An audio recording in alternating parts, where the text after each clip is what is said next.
I'm an expert in early Christian history and also in manuscript studies. I've done a lot of work in gender and sexuality studies as well, but I think here my expertise has to do with the manuscript work I've done and the history of the transmission of sacred scriptures in early Christian contexts, using manuscripts as evidence for that questions about transmission and what makes a text sacred and how do we know it's sacred.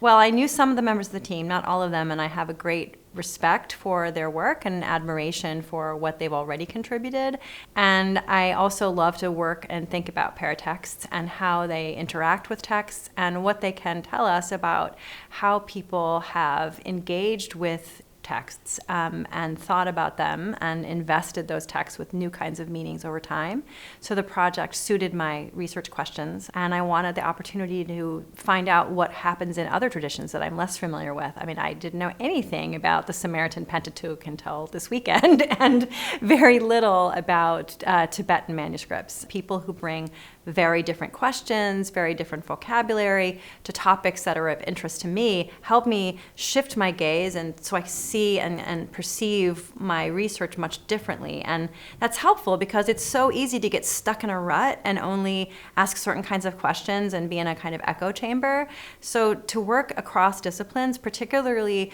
with the sciences, working with the humanities, working with the social sciences all together in the same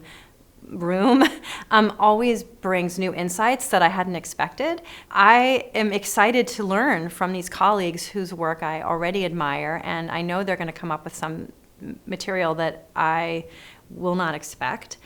In my own work at Duke in the Manuscript Migration Lab, we're working a lot on paratexts, a lot on the materiality of texts, and I have research questions about that, particularly around provenance, and I'm so interested to see how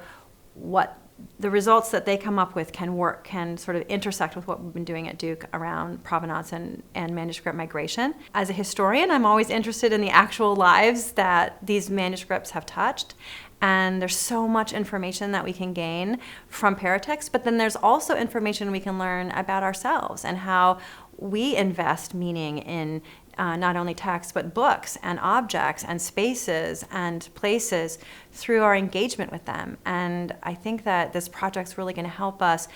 imagine not only the bodies in the past that have left us this wonderful